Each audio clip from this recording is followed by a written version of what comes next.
Hello again, everyone, and welcome to another edition of This Week in the World of Football. This is episode number 325 for December 5th, 2023. I'm your host, Randy Snow. On this week's show, the college football playoffs are set, but not without a huge controversy. We now know the 4 Heisman Trophy finalists for this year, and could the Miami Dolphins be playing a regular season game in Brazil next season? But I'm not here all by myself. Across the table from me, as always, is my son Adam. Howdy, salutations. This is like my favorite type of podcast when we get together because you and I didn't watch the Lions game this week together. Nope. We have barely texted or talked at all, Yeah. which is weird, but I like coming into the podcast not knowing your thoughts on a lot of the subjects we got. Like, yeah, we were kind of laying out the show, but I didn't ask you your opinion on stuff. You didn't ask me my opinion on stuff. I got some opinions. So this will be great. This will be just raw, genuine reactions between a father and son who both just love the game of football oh so much and don't like the idiots who run the sports. Yeah, what could go wrong with that kind of conversation? We come to you each week from the fabulous World of Football Man Cave, located right here in the center of the football world, Kalamazoo, Michigan. We're here to promote the game of football in all its many forms, past, present, and future. Our goal is to educate, inform, and entertain our listeners with the glorious buffet that is the world of football. All this while keeping a close eye on the rich history of the game.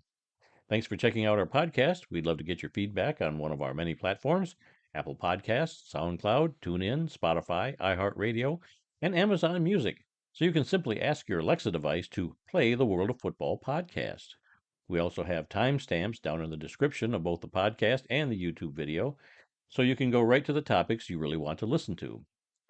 You can also find our podcast in its full audio form on our YouTube channel. Just search the world of just search for theworldoffootball.com. No. Wow, Yeah, it's not like I haven't read this 100 times. Just search for the World of Football Kalamazoo or use the handle at the World of Football in the YouTube search bar. You will also find other selected videos on our YouTube channel, like Just Lying Around, a Detroit Lions podcast. And the latest episode was a review of the Week 13 game against the New Orleans Saints. We also have our World of Football NFL Power Rankings for Week 14. That'll be coming out later tonight. /tomorrow. Yeah. Yep. And as well as our weekly picks video for Week 14, which should be out sometime maybe tomorrow. Yep. Late tomorrow. Yep. Okay. Not late tomorrow. We'll see. Yeah, maybe late tomorrow. We'll see. It just that depends. Darn job of yours wouldn't get in the Man, way. I know, right? You'd have this stuff out in a more you would timely think manner. if this was my one sole job, Randy, we'd be getting so much done, or I'd be getting so much done. Yeah. We just need to hire a different editor, or not a different one. We need a additional editor. All right. Well, let's begin today's show with Adam and the World of Football scoreboard. That's right, ladies and gentlemen. As we just mentioned, it is Week 14 in the NFL. And what a great time. A lot of great games this weekend. A lot of great, interesting stories and matchups. And we're going to be reviewing Week 13. Week 14 is next. Week 14 is next week. Sorry, yeah, my bad. Week 13. Yes. Thank you, Randy. It'll say it in the description that it's Week 13. Yeah. My bad. I was getting ahead of myself. Think about our picks video we're going to record later. Mm-hmm. Anyway, Week 13 was underway this week, starting with a great game between the Dallas Cowboys and Seattle Seahawks, a potential playoff matchup. Definitely two playoff caliber teams. The Seahawks just absolutely look like they, belong, but they have a 6-6 record after falling to the Dallas Cowboys 41-35. The Dallas Cowboys technically beat a team that was above 500, but now that they're 500, don't count. Now they're not a team that's above 500. So Dallas without a win over a team above 500 right now. Yeah. So people give Dallas flack. I think Dallas is a little better than maybe even we, kind of claim them to be. But what a heck of a game. I don't know how much of this one you got to watch. I watched a little bit of it, and I thought this was a pretty even matchup between these two teams. Fairly so even. Dallas was not, running over them. No. It was a back and forth game, and they hung on to win at the end. So of course they're getting all the glory for winning a game. But fair. Yeah, it was a very tight contest for most of the game. I didn't get to watch the whole thing, but when I did, I was sitting down. I was like, "Oh man, I'm so upset that I have to go to bed and get up for work because this was such a good game that was sucking me in." So, so that was a good Thursday night game. And then he kind of had the opposite, where the offense is kind of on display there on Thursday night on Sunday slate of games. How about this defensive game where the Los Angeles Chargers beat the Patriots 6-0? This is the third week in a row the Patriots have allowed less than 10 points and Yeah, lost. that was 2 field goals. I don't think anybody scored a touchdown in that No, it game. was just unbelievable. Like, if you're the New England Patriots, like, it's gotta be a good sign that you're holding teams to less than 10 points, but your offense is such a problem. I've never seen it this bad before, but, I mean, it's true. I feel bad for the Patriots. They are 2-10.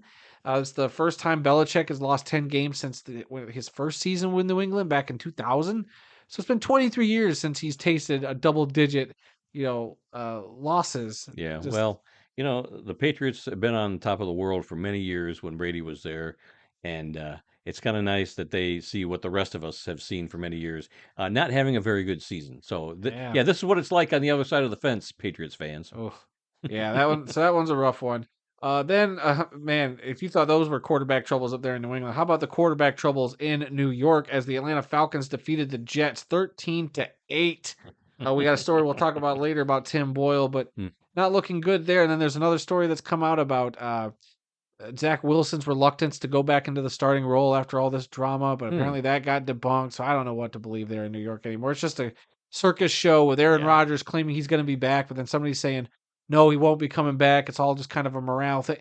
What a mess in New York. I feel it bad is. for Robert Saleh, the head coach there, who I like. I like Robert Saleh as a coach. Mm. He was just dealt a really bad just hand. Once Rodgers went down and Zach Wilson wasn't able to play like they kind of thought he could if needed be, their season got shot. And I hope he doesn't feel the brunt of, well, they had a crappy season, so we got to change the Yeah. coach. Because I think Robert Saleh is a good coach. Yeah, well, they put all their eggs in one basket, and that Aaron Rodgers basket didn't work out very well. And none And of the players Aaron Rodgers brought over have really panned out either. If you look yeah, at a lot of the stats and what they've done for the team. yep, So what a misfire that has ended up being. Like, yeah, don't get me wrong, if Rodgers was healthy, it probably would be a different story. But man, it just doesn't look good optics wise. nope. You know what else doesn't look good optic wise? The Detroit Lions secondary. What a game we had here. You and I have not talked about our beloved Detroit Lions, but let's get into it right now. As the Detroit Lions came out of New Orleans with a 33-28 victory. Close game, y'all think? Well, guess what? It shouldn't have been, because you know what? The Lions started this game off 21-0. The first 7 minutes of the first quarter. And I don't know about you. I was in heaven. Yep, I was in Nirvana, just like, oh my God, we're going to yep. hang up 70 points today. And this is going to be great. This is what the Lions needed. And then they let the Saints back into this game. Well, they needed a big win after the debacle on Thanksgiving Day against the Yep. Packers. So yeah, they came out with their six guns ablazing, and they showed right off the bat, hey, we're not that team that stunk up the joint on Thanksgiving Day. But yeah, then they kind of let the other team back in the game, and man, it was bad. It was a tough watch after, like, you're up 21-0. You're like, all right, keep the pedal to the metal. Like Right. then the Lions just became anemic. Kyle and I talked about it on our show, so I won't go too much into it. But I was curious about your feelings on it. I have no idea what they were doing on defense. I don't know what they were doing on offense for some stretches. They did just enough to kind of hold on, which I don't like. Yeah. I mean, they should have won bigger, but at the same time, what's lost in all this for me is they won. Right. I've never think I've seen a Lions win where I was so mad it felt like a loss. Even that Bears game a couple weeks ago, I was happy about because it was a great comeback. This one, it was Dennis Green. You let him off the hook. You almost let New Orleans off the hook, and I, it was just painful to watch at times. And and also we didn't even mention they matched their win total from last year, Right. 9 wins, and we still got 5 games to play. Right. Which I should be celebrating. I should be super happy about that. We're looking potentially at having a better record than last year now, officially. Like, it's just, I wanted to be happy about this win, but I just, Well, New Orleans never had the lead in the game, did they? no, they never took the lead from Okay. Detroit. Okay. So we led from start to finish, and at the end, when we needed to hold them off, we did. We were able to move the ball down the field. That third or fourth down pass play again. To get the first down to Yeah, to allow them to take a knee and run the clock out. Incredible. yeah. That showed a lot of guts. I wasn't too. I mean, I was upset that they let New Orleans back in the game, but um, I had a feeling that as long as they maintained the lead, they were going to be okay, and they were. But Yeah. yes, it was extremely frustrating for the second and third quarters, Yeah. even into the fourth quarter. But in the end, they did what they always do. They control the ball when they have to. The rest of the time they didn't have to, but when they absolutely have to keep the ball in their hands and work their way down the field and get those first downs and run the clock out and make them use their timeouts, that's what they've been doing. Yeah. And so, a win is a win. I'm not depressed that they won this game or how they won it. It's just another win. They're now at 9 wins for the season, which matches last year's total. So that's 2 winning seasons in a row. Haven't done that in a while. And one more win, and that'll put them in double digits. And we were talking about this before. What is it? I've seen Double. five times in my life since 1975 that they've had double digits. Yeah. This would be the sixth season. Yeah. So, it's going to happen, I think. And, they got 5 games left. 10 wins, 11 wins should be enough to win the division. Sure, you want them to win more, but, Right. what was the goal going into this year? To win the division, host a playoff game, and hopefully win a playoff game. And I think they're right on course for that. True, and I think that's the other side where I'm trying to wrap my head around is that we're in year 3 of a rebuild, Mm, and while I think the whole plan was to hopefully by year 3 they are division winners and get a home playoff game. right. I guess they're not at that level where we're like they're like the Eagles or they're like the 49ers where like they're going to put out that type of defense. Maybe we're another year away from the defense actually being what we thought they were going to be going into this season, which they showed flashes of early on, and then all of a sudden now it's kind of that scary secondary that you don't know what you're going to get from them. That we saw a couple times last year when we were like the worst defense ever to start that season at 1-6. So I don't know. It is weird now that we're winning games. It's Yeah. like now it's even more critical. Like you should have won bigger, better. But you do. It's a good point. They did what they had to do. They got the W, which is all that matters. And if this was the type of game that happened in the playoffs and they still won, we probably wouldn't be talking about like, oh, you almost Right. let them back. You'd be like, oh man, we won that game. Holy Yep. smokes! Now we're on it. It'd be that jubilation. And I think if it was the playoffs, I wouldn't let that spoil it. Like we Yeah. actually won the game. We did what we had to, even though they came back. Right.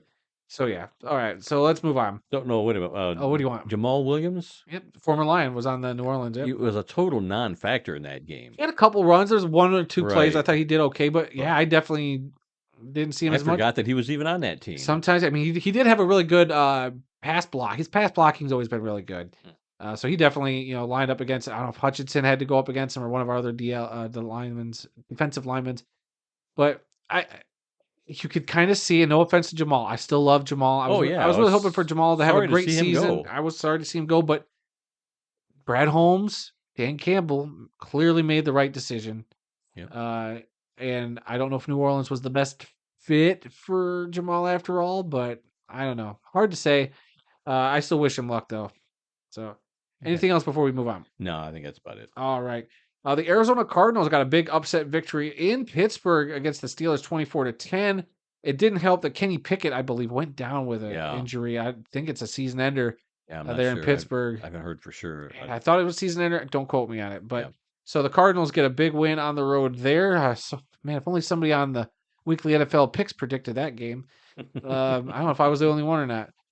You could have been. I think I might have been. The Indianapolis Colts got a big overtime win over the Titans, 31-20. How about that? The Colts, I think, had to claw back in this one to get the victory, and they now sit at 7-5 with Gardner Minshew as their starting quarterback. How about the Colts? Yeah. The Miami Dolphins got a big victory over the Commanders, 45-15, which is actually the 1,082nd scoregami game in NFL history. It never happened before. I'd never heard of scoregami until you brought this up last year, and now they're mentioning it on TV, and it's incredible. Like you never think about it. It's like this is the first time in NFL history that a game has gone 45-15. And I figured the Dolphins were going to hang up some points this week, and they sure stinking did. And they had fun doing it, doing that. And Tyreek Hill, what a athlete that dude is. Like, did you see some of those highlights from that game? Like he caught like a 60-yard bomb. Yes. And the dude is just unreal. What a talent he is. I don't think he gets enough love. I mean, he gets a lot of love, but especially on our show, we don't talk about Tyreek Hill enough. I think he's a talent. The Houston Texans got a win against the Denver Broncos, 22-17, in a very close game there. How about the Houston Texans under their head coach? Was it D'Amico Ryan, I think, is their head coach now? First-year head coach. I know a lot of people are going to advocate for Dan Campbell to be Coach of the Year. And even as a Lions fan, I'm going to go out there on a limb and say if the Texans make the playoffs, I would not be upset for D'Amico Ryan to get Coach of the Year because he took a rookie quarterback. He took a team that absolutely stoinked, and they're sitting at 7-5 right now. Did you guess they were going to be 7-5? Because I sure as heck wouldn't have guessed No, 7-5. And looking at a playoff berth in his first season with C.J. Stroud, unbelievable. I know they did lose one of their rookie receivers. I want to say Dell. So we'll see what happens with the Texans going forward. But yeah, I'm going to throw my uh, you know that thought out there that D'Amico Ryan, I think I would take over Dan Campbell for Coach of the Year, despite Dan Campbell getting this team 9-3, Right. best Lions record in a long time. I mean, Right. I'm just calling it like I sees it. Okay. The Tampa Bay Buccaneers defeated the Carolina Panthers 21-18. The Los Angeles Rams and Matthew Stafford getting a 36-19 win over the Cleveland Browns. And I saw a crazy stat that the Browns have started their 50th backup quarterback since I forget the year. But if you think about this, at least in the last 10 years or so, maybe, I don't even know if it's that, but just think about this. The only quarterback that's was kind of a regular starter in the last few years has been Baker Mayfield, who started 2 full seasons. And then now all of a sudden you're on your 50th backup quarterback in the last 8 years. Wow. So 8 out of the last 10 years, they've had to deal with a revolving door at quarterback. Baker Mayfield was the only stable quarterback they had for a couple seasons. Just unbelievable there in Cleveland. And I mean, as good as that defense can be, shoot, the fact that they've never been able to get the quarterback position right or stable is just baffling. And so if you're an NFL team out there, be thankful for the guy you get half the time. And speaking of the Rams now sitting at 6-6, kind of on the outside looking in at the playoffs, but they are right there in the hunt. And I got a thing that said, how would you feel if the Rams played the Detroit Lions in the first round of the playoffs? How poetic. I think that would be a synergy right there. To have Matthew Stafford in the come to building town. for their first home playoff game. Yeah. So I think it would just be poetic and beautiful. And then we could stomp the crap out of the Rams for a playoff win. But then you got Aaron Donald coming after coming after Goff. Yeah. Goff. Yep. Well, I don't know. So I'm just throwing that out there. Penei Sewell got right in his face last year when they played, and and it 2 wasn't years ago backing when that down happened. from him. Yeah, whatever. But I think I'm going to take whoever the Lions play in the playoffs. I just want a home playoff game. Right. It doesn't matter who they play, I guess, except for maybe the Packers. I don't want to play the Packers again. No. But I mean, it would just be cool. I just wanted to throw that out there. But the Rams now at 6-6, and while we thought the sky was on fire for them for a little bit, but now the Rams seem to be getting back on track. Yeah. All right, and then your game of the weekend, which turned out to be a one-sided slugfest. Well, at some point it became a two-sided slugfest. We'll talk about that in a second. The 49ers went into Philadelphia and got revenge on the Eagles 42-19. Didn't see that one coming. I figured the Niners might win, but not in this fashion. The Eagles just, outmatched, outgunned at a lot of points of that game. And then, of course, the other thing everybody's talking about is the Philly security guard, Big Dom or whatever his name is, getting into it with a 49er player, and then both those guys getting ejected. Never seen a staff member get ejected. Yeah. But that was something else. Good for the 49ers. They clearly look like the best team now. I mean, that always changes usually every few weeks, but I mean, you beat the Eagles, who we thought was the best team. Now the Niners are back to looking like the best team. So we'll have to see what happens. I mean, the Eagles still technically have the best record in the league at 10-2. Niners sitting there at the 2 seed in the NFC, but man, if they get tied up, 49ers get that tiebreaker. Well, the Eagles were close to losing a couple of games this year. Oh yeah, Eagles. Yeah, they've been vulnerable. They've been vulnerable. Yep. Then your Sunday night game saw the Green Bay Packers defeat the Kansas City Chiefs 27-19. Jordan Love continues to impress. That's the 4-game win streak, I believe, for the Packers now. They're now 6-6. They just look pretty darn good. And then you also got to ask, what's wrong with the Chiefs? What's wrong with the Chiefs? I think was a lot of the refereeing in that game. There was some bad I watched calls. a good part of that game. We could talk every week about the bad officiating in this league. The last 2 years has been so bad. This year especially, I just feel like, what are we doing? Because there was somebody put a side by side of a play last week in the Sunday night game and this week's Sunday night game, which were eerily similar. And how last week's call, which was a hit out of bounds, wasn't called, and then the hit on Patrick Mahomes was inbounds, and was called for out of bounds. Mm. Just absolute bad Yeah. officiating. And then there was even a pass interference, no call that was made at the end of the Yes. game. Yes, that should That have been probably would have called. helped the Chiefs, but I don't know what we do with these referees. Just install the Canadian system already. I can't say that enough. Yep. The ability to challenge any play during the Well, not game. just that, but just having a command center right there ready to be like, nope, go back and look at that Yep. real quick and let's Yep. quickly get this resolved and move on and make Yep. the game quick, which the Absolutely. CFL has got down. And I'm surprised the NFL hasn't stolen that. They steal everything else from American football leagues like the XFL and USFL. But Well, they don't wanna appear that, the Canadian Football League is doing something better than the NFL. Well, I got news I for was you, going to say, NFL. They are. I hate to tell There are you. times when they are a superior league to the NFL because of what they're doing and how they're doing it. You need to catch up. Yep. All Just right. my thought. Speaking of catch up, how about the Cincinnati Bengals catching up to the Jacksonville Jaguars 34-31? The Bengals took this one. Trevor Lawrence went down with an injury in this Yeah. game, but I think my skepticism with the Bengals was this backup quarterback, and Mhm. whose name escapes me at the moment. I'm going to pull up his name here in 2 seconds. Yeah, I watched a good share of this game, and this was a very, It very was much very a back entertaining. and forth game. Yes, You it know, we was. score, you score, they score, we Jake score. Browning, the backup quarterback Yes. that's starting for the Bengals. I almost said Chiefs. Yeah. 20. Here's his stats from last night. Very impressive. 32 of 37 for 354 yards, a passing touchdown, a rushing touchdown, all as his first win as an NFL starter. Hmm. I mean, you can't ask for anything better out of your No. backup like that. Like, and at times I was like, is that Joe Burrow out there? Is it just Joe Burrow wearing a number 6 instead of a number 9? Like they just flipped the number upside down. Right.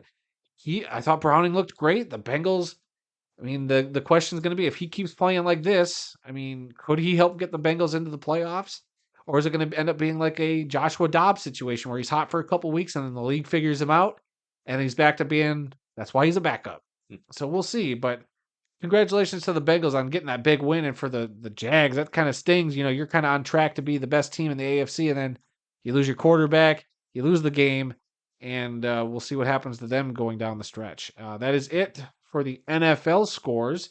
Um, I guess now I will throw it over to Randy, who is going to talk about some college scores, and we'll even talk about the college football playoff. Yeah, the scores are becoming less and less in college football, Yeah, because it's especially at the all FBS. championship They were games. all championship games this weekend, starting on Friday night with the Pac-12 game.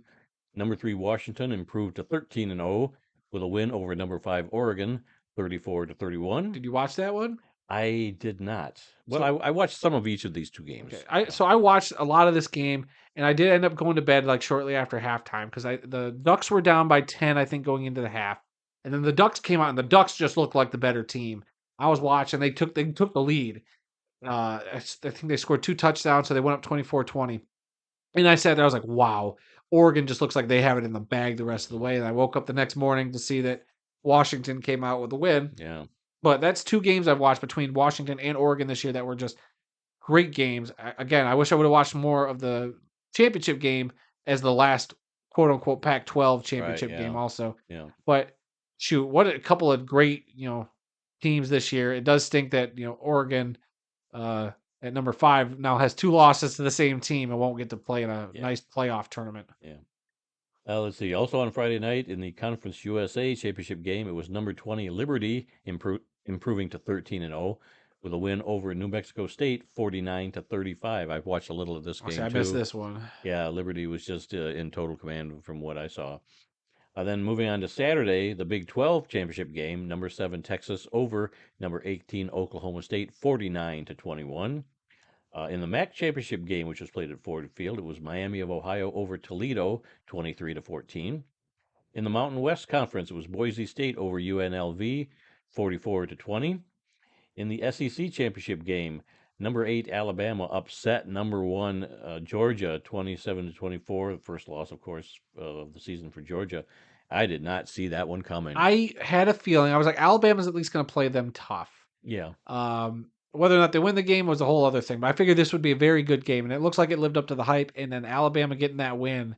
I mean, I I won't say I thought Alabama was dead in the water all season, but they definitely weren't the same Alabama team Right. that we were used to. Right.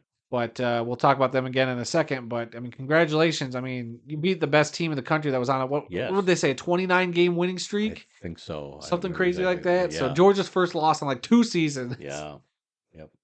Let's see. Also on Saturday, the ACC championship game. Number 4 Florida State improved to 13-0 with a win over number 14 Louisville, 16-6. In the Southern Belt Conference, it was Troy over Appalachian State, 49-23. In the Big Ten championship game, it was number 2 Michigan over shutting out Iowa, 26-0. Michigan improved to 13-0 on the season. So there's 4 uh, undefeated teams this year.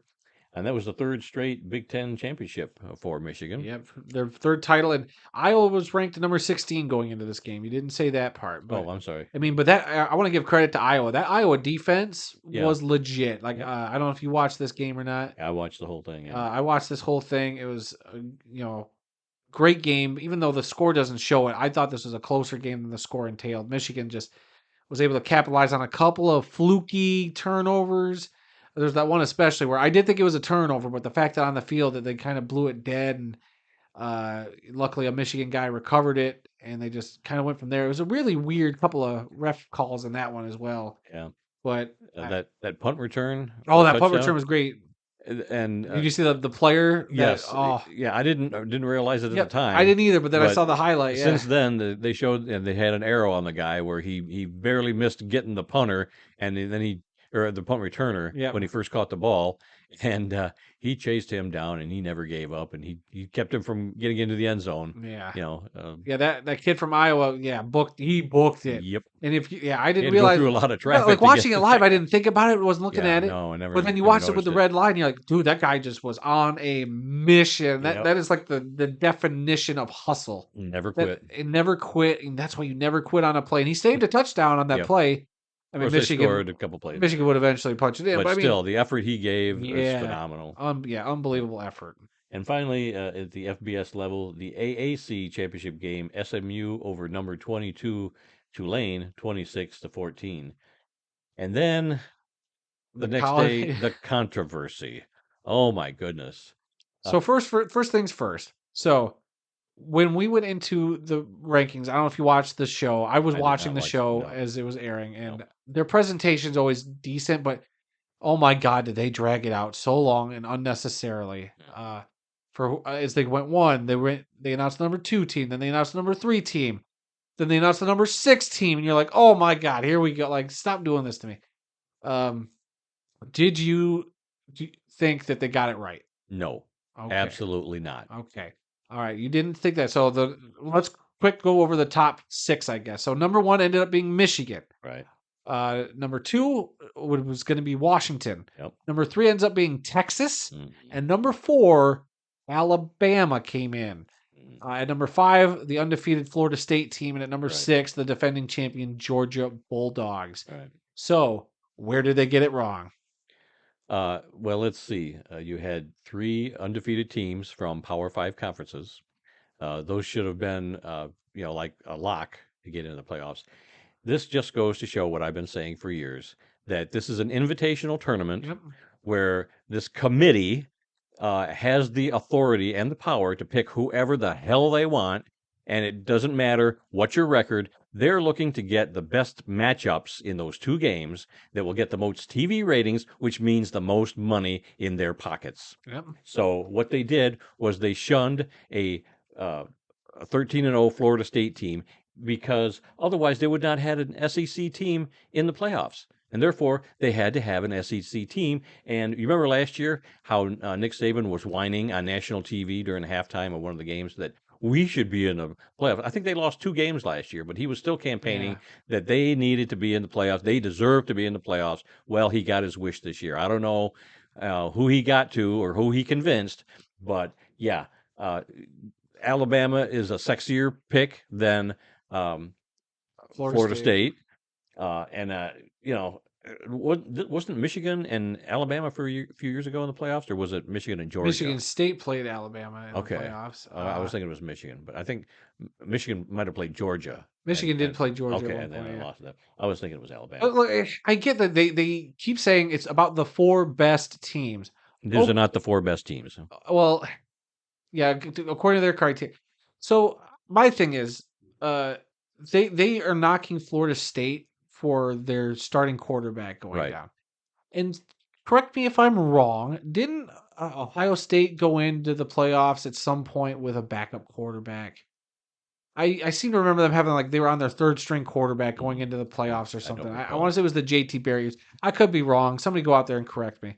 But I don't get why that would be what holds a team back. They won all their games.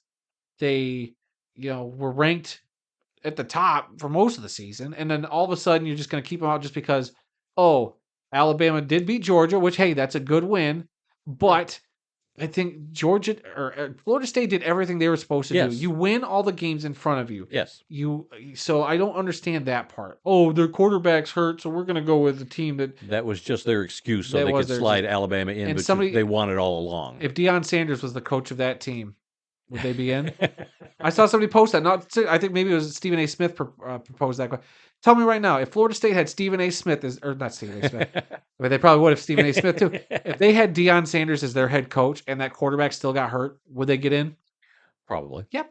So it's a beauty contest. It's about Right. ratings. We all know that now. Right. I think next year the 12 team will solve a few of the issues. Yes, but not It all. will of them. not be everything. Right. They need, and I love the NFL memes posting about how since the Jaguars lost their starting quarterback, they will not be considered for the playoffs. Right, because they got to, working with a backup. But yeah, like I like that there was another post that they did where it was in the NFL, we're going to determine how you get into the playoffs by best record, by conference schedule or not schedule, like conference record, head to head, this, that, and the other, and then it goes down to how do we decide the college football? Just shadow counsel, just this group of people in a boardroom somewhere determining this, which can work. And there's been years where there's been no controversy, but in a year like this where you've got 6 deserving teams, but then you have a team like a Florida State who did everything they're supposed to do, undefeated season, and to just get left out in the cold like that, it irks me. It should have, and I think it should have gone Michigan 1, Washington 2, maybe Texas. You keep them at 3 if you really think that they're a better team. Fine, but then Florida State should have come in at number 4. Right. Okay, like I get it. Even if they had a better record than Texas, technically, if you at that point, if you think Texas is the better team, okay, you put Texas above Florida State, and then we're done. Yeah. That's how it probably should have gone. And I'm sorry, Alabama, you're a pretty good team this year. Georgia was a very good team this year, and I think Georgia actually I would have taken Georgia over Alabama, to be I'm honest with surprised you. Georgia didn't wind up at number 4. But yeah, I mean, I get it. You Just also to keep them in. you also shouldn't, and I know that the committee shouldn't have done this, but they've been doing it for many weeks because Georgia played a softer schedule. But they've won the last 2 national championships, so that gave them a lot of clout. And then all of a sudden now that didn't matter to them. It's like I hate that criteria changed, and they can try to justify it all they want. I don't think we got the matchups we should have. There'll be people who said we did get the 4 best teams, and maybe technically we did, like the better, healthier teams. But you also ask me, they just left a good team out in the cold that didn't deserve to be left out in the cold. This is a total sham. This is just the worst thing, and it's just people have been complaining about this selection committee for a long time, and this is the reason why, because they finally showed what they're really all about. We want this team, therefore, by God, we're going to get this team in there, and we're going to pick them, and that's all there is to it. But and the committee is probably going to stay intact for the next iteration, which is the 12-team playoff. Which, I'm sorry, they just need to get the prerequisites in and then get rid of this committee. There should not be a committee. There should be, like in the NFL, you meet certain criteria. If you're a Power 5 conference, you go undefeated, you're in. Yep. We know in the state of Michigan in high school football, you win 6 games, you're in the playoffs. Yeah. So it should be something like that. There should be no committee, but no, they're going to keep it because they want to put the best matchups on TV for people who either love these teams or hate these teams, because they're all going to be watching, and that's money in their pocket. That's all there is to it. I hate this. I know. Really hate it. And did you see what the 12-team playoff would have looked like this year? No, I don't even want to think about that. It's like I see. No, you do. I see that, and like some of the matchups they would have in this 12-team playoff, which would also include your Liberty would be in this tournament too because they won that conference. But I saw some of that and I was like, oh my God, why isn't it this year that this is starting? Because it would have been the perfect year to start this.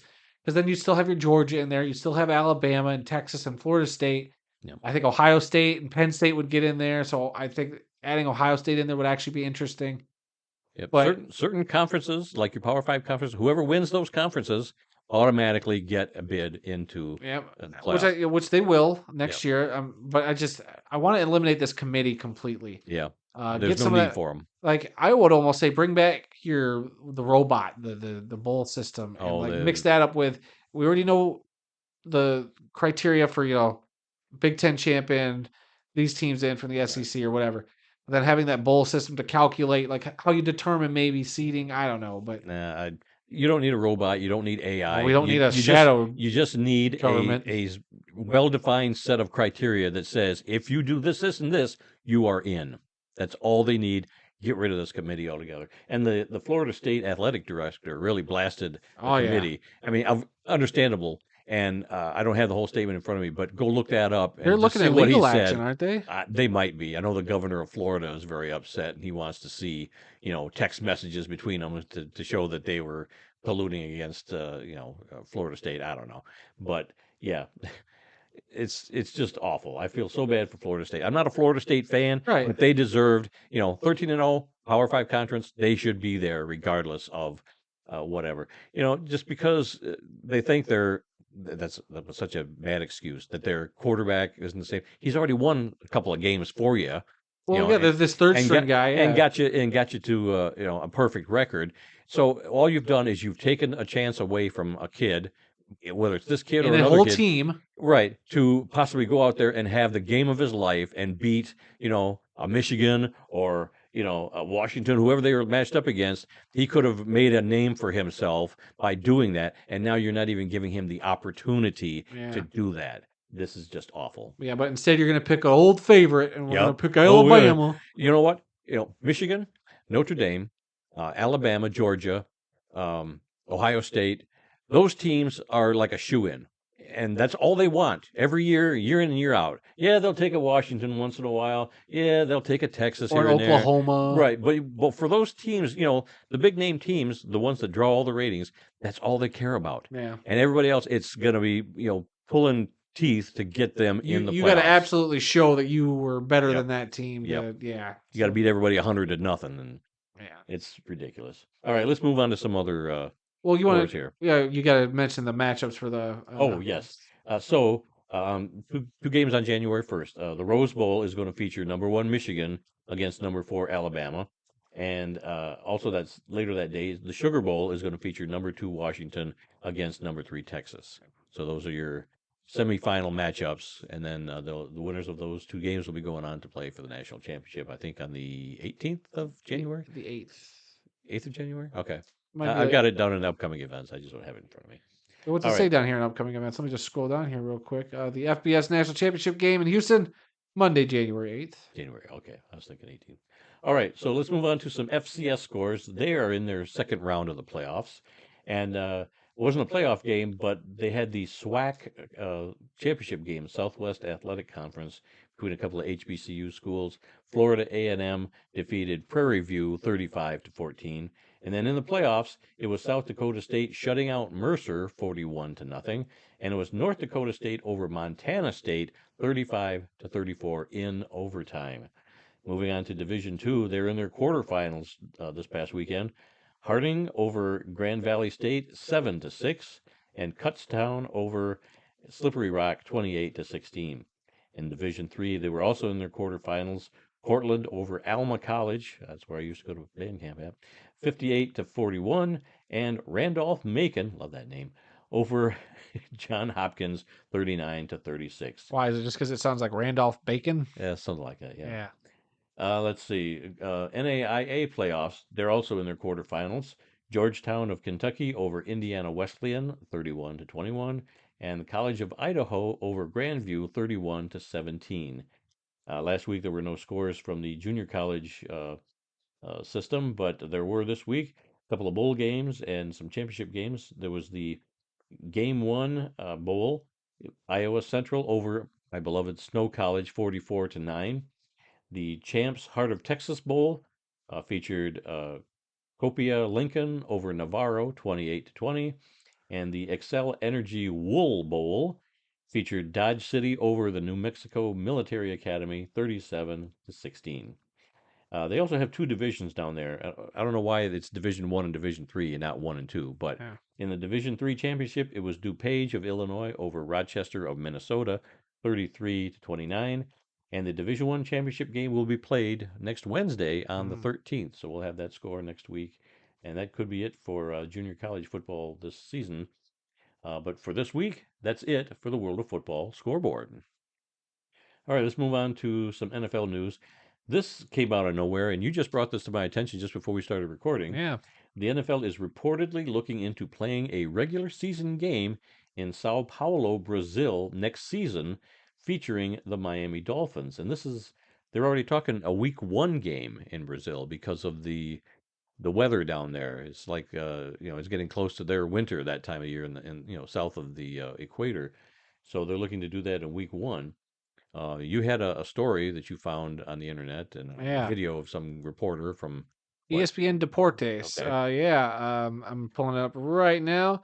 ESPN reporter John Sutcliffe essentially is the one who talked about this plan on some interview he did or just on TV somewhere, talking about how the Dolphins could be hosting a game there in Brazil, in Sao Paulo, to start the 2024 season, which I would say tracks. They did mention that the NFL, the Dolphins are oh, It's they their it's territory their down there. territory. Yeah, because we had a story many podcasts ago about they call it exclusive Brazilian marketing rights.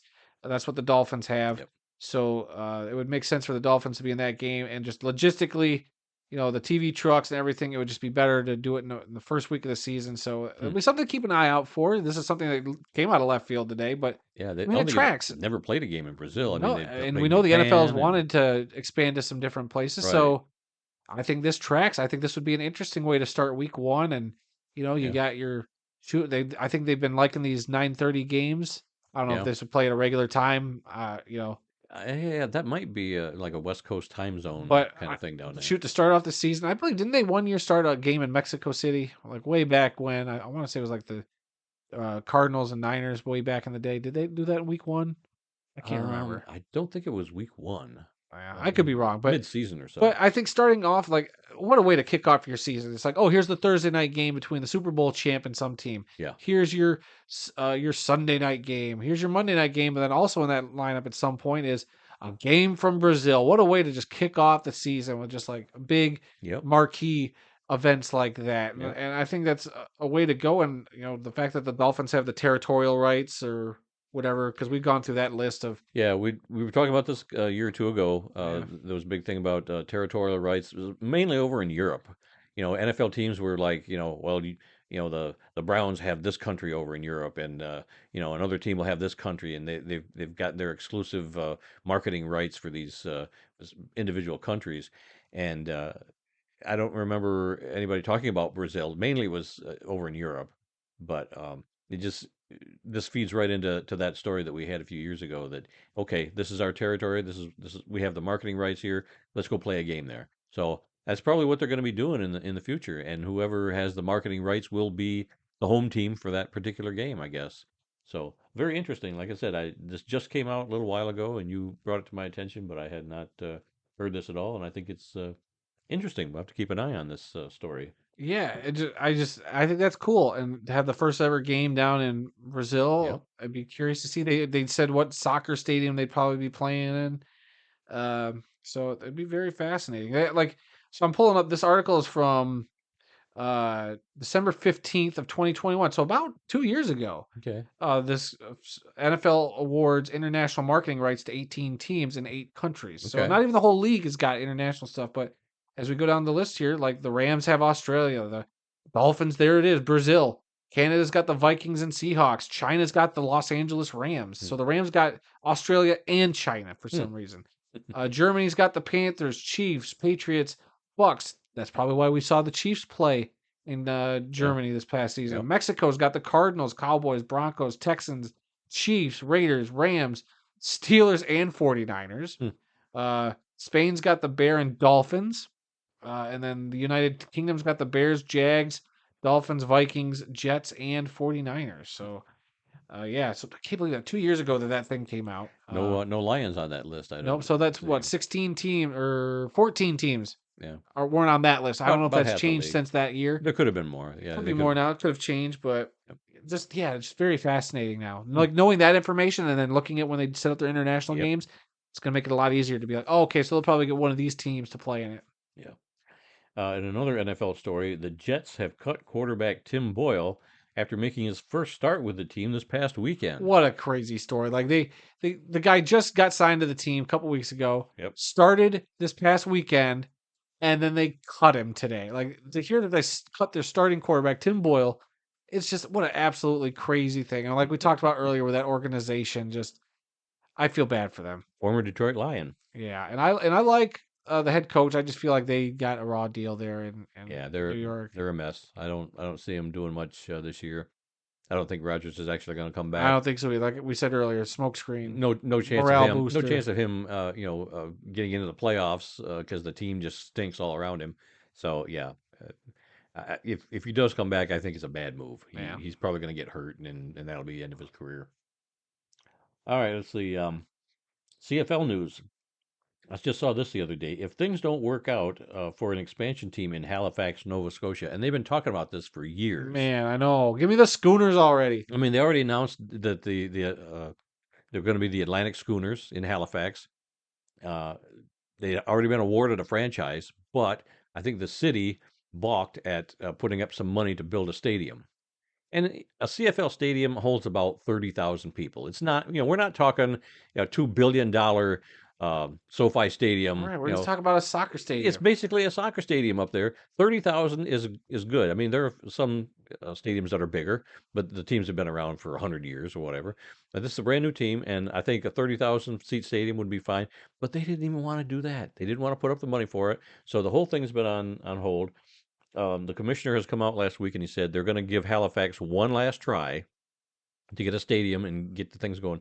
But if they're not, if they can't get things going, they are looking at Quebec City as a possible place for an expansion team. And I think that makes sense. You've got the Montreal Alouettes, you've got Hamilton in the east and Toronto, and who's the other one there? Ottawa. Yeah. So Quebec City. I don't know exactly how far that is from Montreal, but I think they're kind of in the same neighborhood. But yeah, I mean that makes sense, and I think that they should pursue that if Halifax is not serious about doing this. But I mean, they gave them a franchise like 20 years ago. The Atlantic Schooners were going to be a team, and they couldn't make it work then. And they came back a few years ago, and they gave it to them again. And the local government just didn't want to put up the money. Yeah, so it's about a 3 hour and 9 minute car ride from Montreal to Quebec Really? Oh, City. So they're way up there. yeah, Hmm. so Okay. as we look at the map here, and then Toronto obviously it's like a big diagonal line. You go from left to right, and going diagonally up. It's Toronto, Montreal, then Quebec City. So Doesn't show where Halifax is on that map, is it? I probably would have to scroll Quebec around. to Halifax. I'm not sure how. I'm not sure either, but But and my Canadian geography is not my strong suit. But no, it makes sense, and they've been needing a 10th team for so many Yes, years, they have. and I think, I've been really pulling for the Atlantic Schooners, and the fact that it hasn't materialized yeah, stinks. Maybe the threat of another, oh, we'll give it.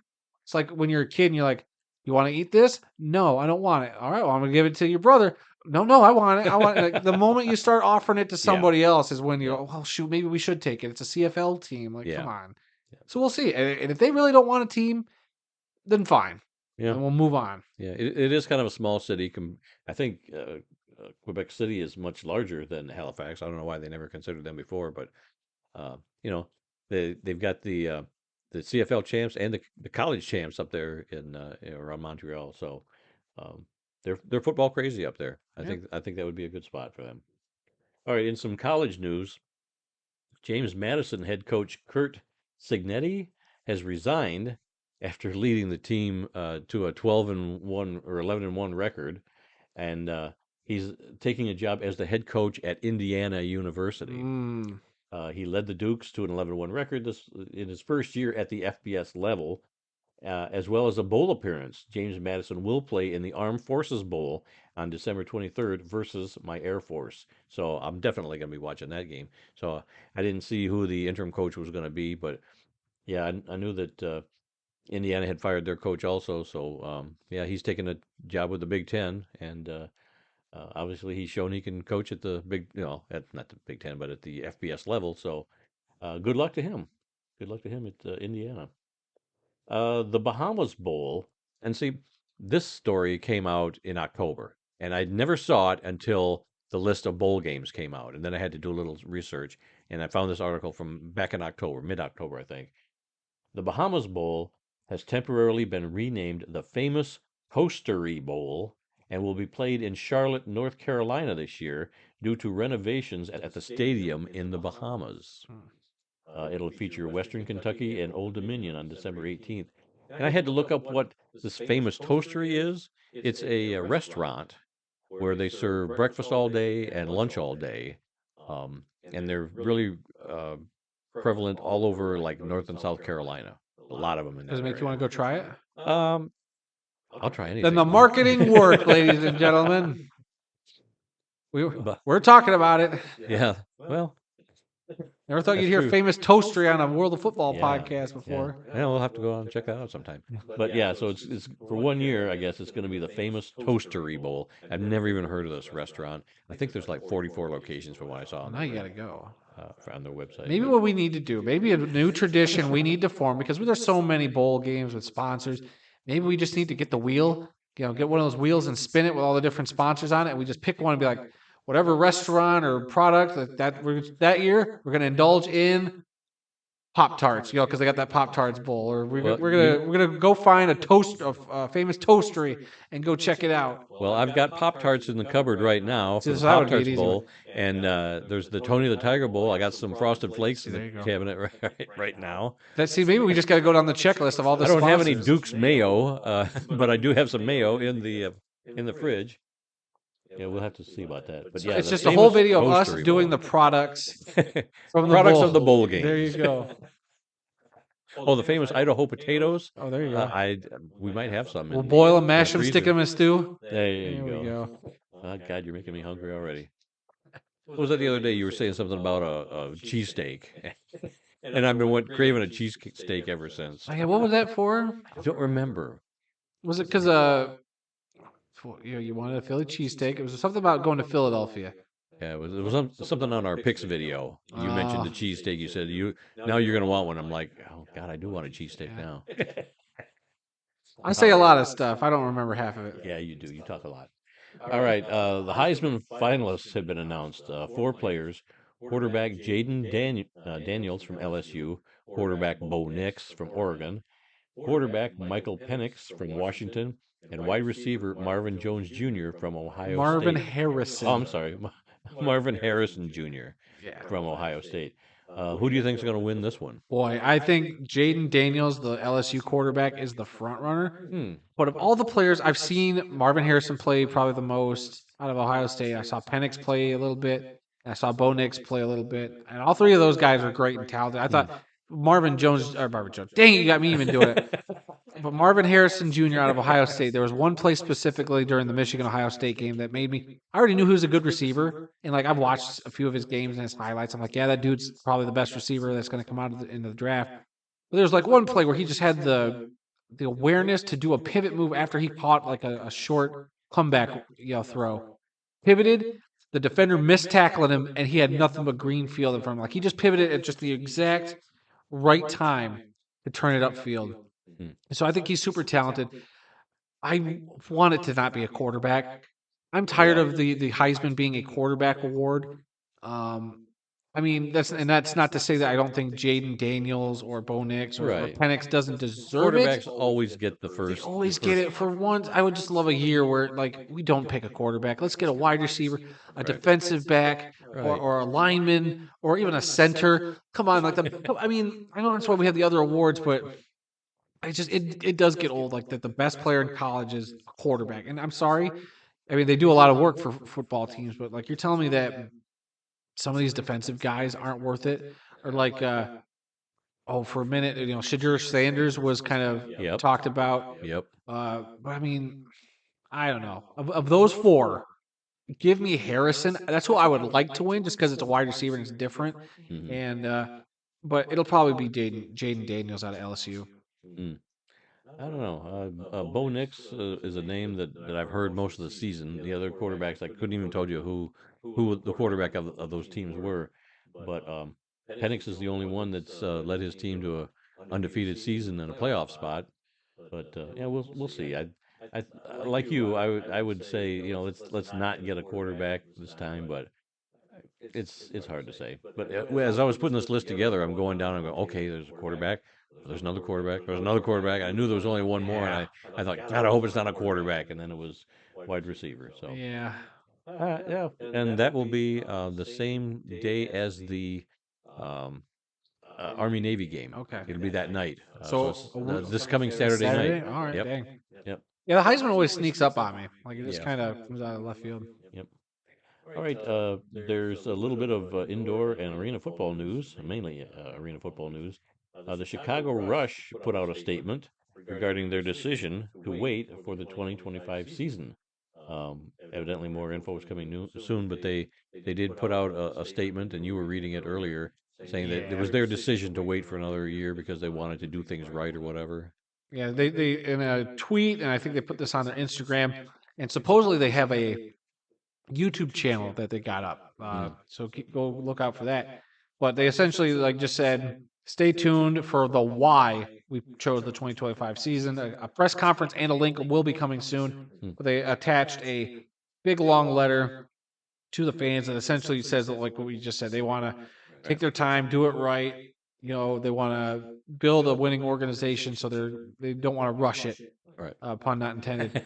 But if you ask me, it was kind of I think it was a strong statement at first, but then I was reading it to you, and we get to the latter half of that statement. I was like, now it's just Mm, BS, like mm, just statement speak, typical stuff they put together to, right. it was really generic, It but was written by a lawyer or something. yeah. Trying to. But I mean, what I will say is before that, we even found out that it was going to be 2025. They had a video online I saw from a Chicago station talking with the new owner, who I believe is like a music producer or whatever. And I was watching this and I was like, you know what? I kind of the story that the owner told and why he wanted this team and why he wanted to be involved. I was all behind it. That's the first owner of this new league that I'm like, all right, like I kind of want to see what this guy in this organization does. And the fact that they say they are waiting, I think other stuff happened. I don't know if they ever had a stadium announced or an arena. That's So true. that could be a big Something part of had it. to have fallen through because we all Yeah. saw the Arena Football League official Twitter at one point did tweet out the Rusher playing the Soul week 1, and that got us all hyped. And then all of a sudden now the Rush weren't. Right. Our intention was to always be 2020. I doubt it. Something else happened, but it's fine. So I just hate these BS statements that people have to make, to kind of cover their tracks, but also coming up 2 weeks, 3 weeks after that initial Yeah. like unveil of that there was, so something happened clearly because they were supposed to make that announcement on a Friday, have a big press conference about them joining the league after the league had already announced the team. Right. So something happened. I don't know what it is. I don't know if we can get the dirt on it. Maybe we never will know. I think something happened. Yeah. But regardless, we're getting the Rush next year. We're getting the Arizona Bandits next year. Those are the two Yeah. things we know for certain. Yeah. Um, And you showed me a little video that they put out, just said something like coming next year, but you got to see their logo. Yeah. And Because you didn't even see this. You're not as No, I did social not. media all over like I usually am. But Yeah. yeah, they post that on their Instagram. So they are a real thing that's coming in 2025, supposedly as of right now. We'll see if that changes. Okay. But yeah, so I'm excited for the Rush to come back. I was really hoping it'd be this year, but Yeah. we'll just gotta wait 1 year. Yep. And then the Minnesota Myth, which I hadn't seen this either. So you were on top of all this stuff. Unveiled a new logo of King Lobo. And that looks pretty cool. It's much better than the silly, letter M that they had put out before, which I guess was kind of just a It was placeholder. essentially a placeholder. It's just like their font, whatever, team colors. But remember, I think I brought it up on the show that had an exchange with somebody who supposedly was working on this logo, and look, it tracked. Right. It was a wolf logo. It's a wolf with a pair of wings. Apparently, there's some mythological story behind it. Essentially, King Lobo. So it's a logo of like a wolf, kind of on a starry sky behind him, or sunset or moonset or something behind him. Hmm. And the team on their Twitter or X essentially said that King Lobo is the king is a mythical wolf, and Albragi, he comes from a mythical land and is the team's spirit guide, Hmm. powerful, majestic, and most importantly, a champion. Hmm. And I think it's a cool, unique logo. I mean, how often do you see a team with a wolf with a pair of wings? Yeah. So I kind of like it. I'll be curious to see how they incorporate it into uh like on their helmet or Hmm. whatnot. Yeah. But it does give me also some like soccer team or soccer club vibes, which is fine. Nothing Yeah. wrong with that. But I like that it's at least unique. When I heard that they were doing a wolf, and I was like, well, we'll see if this pans out. I just didn't want it to be like another wolf, like the wolf pack that the Right. Washington team is Yep. doing in the Arena Yep. Football It's just League. a wolf head, looking straight at you. Yeah. So I kind of like that. I think that's cool. So since news in the Arena League right now has been pretty slow since they did their Yeah. schedule. Yeah. I know the Nashville Cats unveiled a new logo supposedly too. God, I haven't Oh, seen you didn't that. see that one? I No. could pull that one up. It's just a little What was disappointing. wrong with the old one? Well, What's wrong with all the old logos? Bring back the old who logos. knows That's what what we if they're want. tied in with previous Ownership? ownerships I don't or know. other deals. But essentially, it's like a simplified version of their. The cat playing a There's guitar. not even the cat playing guitar, which Oh goes. God. So that's why I was like not gonna freak out at first, but I'm this is gonna what hate this. Yeah, I don't like it. it's like. It's okay. It's It's okay. be a good secondary I was gonna logo. say it's more of a secondary logo to Yeah. me. Um, and even I guess 4 days ago, they on their Facebook page they said they announced a new logo. So Hmm. I'm waiting for that to load. But I miss the cat. I wish because he had a name and I forget what it's called. What they called him. I don't remember. But yeah, the cool cat maybe. Hmm. I don't know. So we'll see what they do. I know it's still a little early for all the branding and stuff. The Yeah. branding's been all over the place. So we'll see if they clean things up. Okay. So All right. Let's see. Peyton's Places, season 4, episode 7, dropped on Sunday. This episode was called "Pulling a Rabbit Out of a Helmet," and they talked about trick plays. He was talking with Wes Welker, and they were at the Statue of Liberty, and so they talked a lot about the Statue of Liberty play. They actually got some of the people that were there for a tour to help them do a double Statue of Liberty play. It was kind of cool, right there on the grounds around the Statue of Liberty. So that was a fun bit. Then the other half of the show, he went to Las Vegas and he was talking with center John Dorenbos, who I'd never heard of before, but he had a 15-year career in the NFL where he played for the Bills, Titans, and Eagles, and now he is a professional magician in Las Vegas. wow. So he was doing magic tricks, and they talked about some other trick plays. So this was all about trick plays. They showed a lot of highlights. A lot of these plays I remember. Some I can't really say as I'd seen. Punter Reggie Roby did a fake punt where it looked like a Statue of Liberty play, where he took the ball, he put it behind his back, he still kicked, and then he either handed it to somebody or he took off and ran with it himself. But I've never seen that one before. So that was pretty cool. So this was obviously another good episode, and it ended with him, the magician guy, cutting Peyton in half. Oh, So, so yeah, check out Peyton's Places. If you haven't seen the show, watch it. It's really good. Peyton is Peyton, and I just love everything he does. All right, let's move on to some birthdays. Happy birthday today, December 5th, to quarterback Jim Plunkett, who turns 76 years old today. He played his college football at Stanford and was the first overall pick in the 1971 NFL Draft by the New England Patriots. He played 15 NFL seasons. He was with the Patriots from 71 to 75, the 49ers in 76 and 77, and he was with the Raiders from 79, oh, I'm sorry, the Oakland Raiders from 79 to 81, and then the Los Angeles Raiders from 82 to 86. He won 2 Super Bowls with the Raiders, one in Oakland and one in LA. And the other birthday is that of wide receiver Art Monk, who turned 66 years old today. He played his college football at Syracuse and was the 18th overall pick in the 1980 NFL Draft by the Washington Redskins. He played 16 NFL seasons. He was with the Washington Redskins from 80 to 93, the New York Jets in 94, and the Philadelphia Eagles in 1995.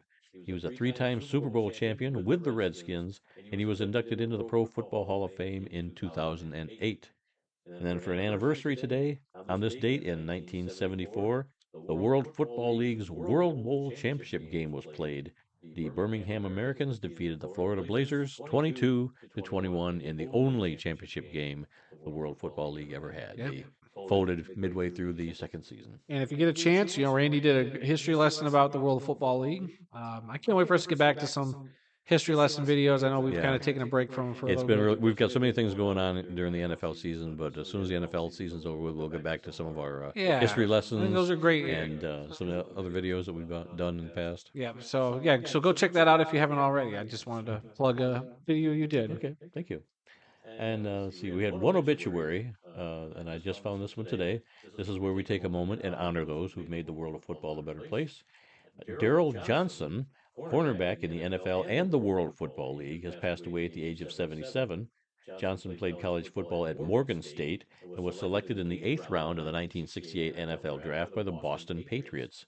He played for the Patriots from 1968 to 1970. Johnson also played 2 seasons in the World Football League, or I should say a season and a half. First with the Houston Texans in 1974, and then with the Shreveport Steamer in 1975. Johnson is a member of the Morgan State University Athletic Hall of Fame. And lastly today, our upcoming events calendar.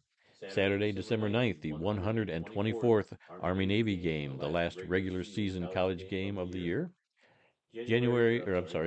Saturday, December 16th, the FBS bowl season begins, the first of many bowls. 41, 42 this year.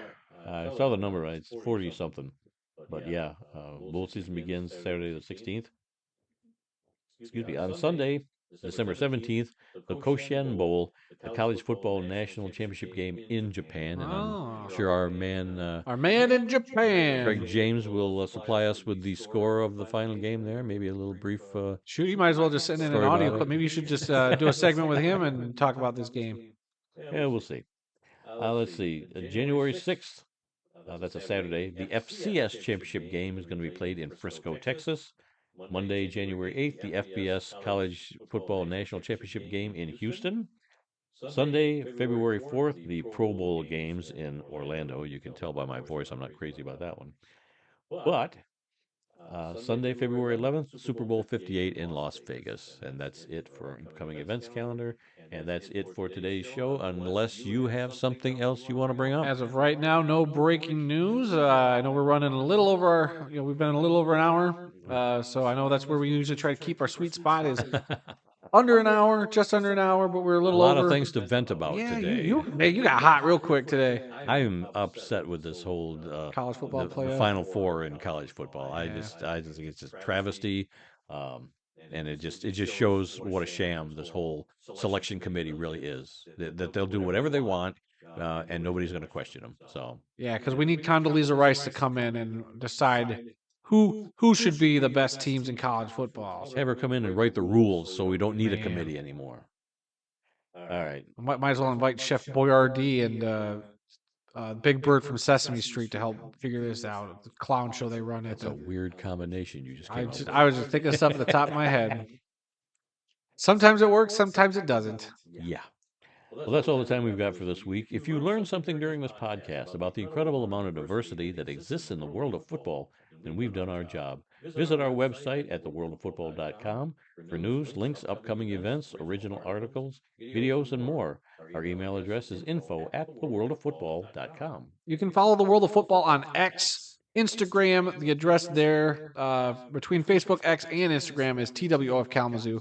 New episodes of this podcast are posted on Tuesdays and are available on SoundCloud, Apple Podcasts, TuneIn, Spotify, iHeartRadio, and Amazon Music, or wherever else you can find good podcasts. So just simply ask your Alexa device to play the World of Football podcast to hear us wherever you may be. You can also find the full audio version of this show on our YouTube channel. Search YouTube for The World of Football Kalamazoo, or use the handle youtube.com/@theworldoffootball in the YouTube search bar, or in your regular search bar for that URL. Search bar for the URL. Please spread the word and subscribe, rate, review, give us a like, leave us comments. We like to talk to you guys. Let us know what you think, and please come be a part of the football conversation. And we want to say thank you. Again, we have reached another milestone.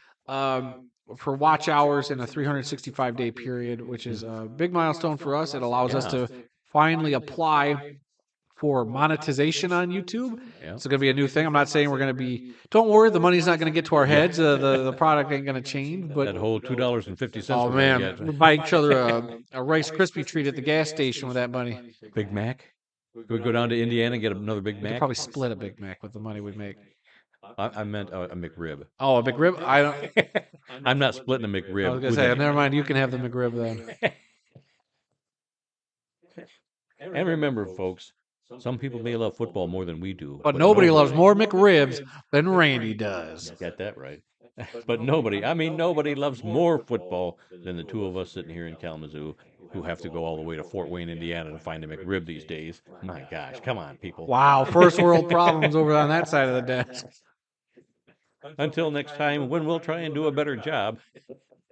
Yeah, right. I'm Randy Snow. And I'm Adam Snow. And we'll see you all next week.